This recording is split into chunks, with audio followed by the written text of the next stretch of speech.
pakai ming wate doa na diulikut hana. Bahkan nyo ingat hana so pegah kadang khutbah pakai ming menyasu tunggu khatib handu wate baca rukun ke 40 orang hansa Jumaat.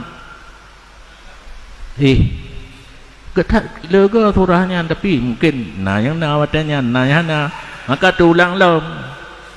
pakai ming barukun khutbah menyasu tunggu imum hanau dep ming handih ke 40 orang ahli Jumaat hansah Jumaat. Karena pakai mik termasuk bid'ah di dalam masjid. Nah kita buat lu cuma gura becut darah sira ulama tuha yang ka meninggal abi pasi ke nabi pasi je payah nyoh hana payah abi pasi kuli bate. Nah kita bagainya termasuk helm nyan bid'ah. Begitu. Pojan ke karang kitab, pojan helm. Yang ke ulama yang karang kitab jamunkan retak katanya urang yang katruk tingkat makrifah ate kagle dih kalan ba Allah mahfuz apa yang akan terjadi 10 20 50 tahun yang akan datang ke tulis nyo perle dia belum bagi belum kejuk le api logopi. Ya, maka salah sabah masjid di Kuli di Batai Jino hana pakai mik masa abi sampai masa Jino ka berperan panitia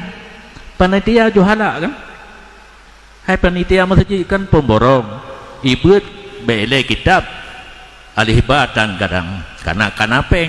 gebuhlah kedua panitia masjid ka di rong-rong ini pakai mik ro an cuco abi pasi kan payah baklun ya tanya kipan drone menyoik ne peteun ada abi kebah ne peteun menyoik mundur daripada pengurus masjid drone hana sadang abi awaknya puing pubui aju yang atasnya betul suara khatib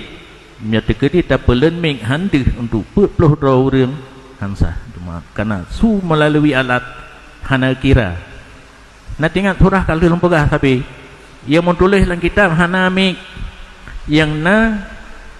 urangnya hana pedang Jumaat di kampung ganyan wajib gejak ho yang tu suara azan nyan kenggat ingat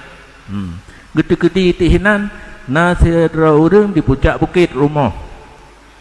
wate azan hina bat tempat Jumaat deh gedengar tegedi pak sare handu hana wajib jak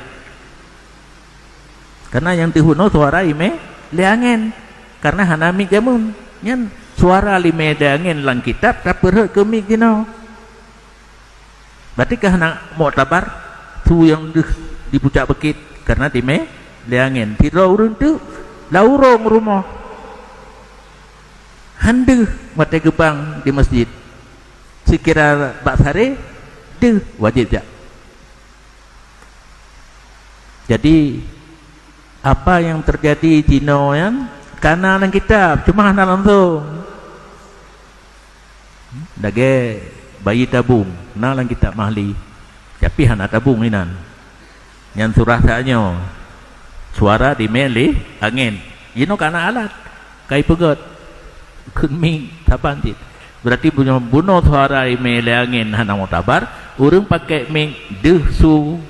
sekira hana ming handu yang mau tabar hina peluk hilai ahli Jumaat hansah Jumaat jadi payah tikak betul yang kerja bertrik-trikan yang pidato khutbah hai itu musuh wate rukun tu mentang 10 minit kata yang bertrik semayang yang payah pegak perubahan je baik wate semayang kulhu dengan inna ataina bu biasa pura hana rupu pilu sabihis dengan hal atam hana Jumaat dengan munafikun khutbah ne pupana wajud ata takompom urang dum maka pegahinan fadilat mentang nyo kaitan mong budu mulut pegah kebelihan baca mentang baik dia pegah sejarah maulid hinan sehingga lekai wate ada kala pegah baik emosi nyo hari Jumaat bi wate gedung 2 jam kuno pidato munau na urang kana hana ka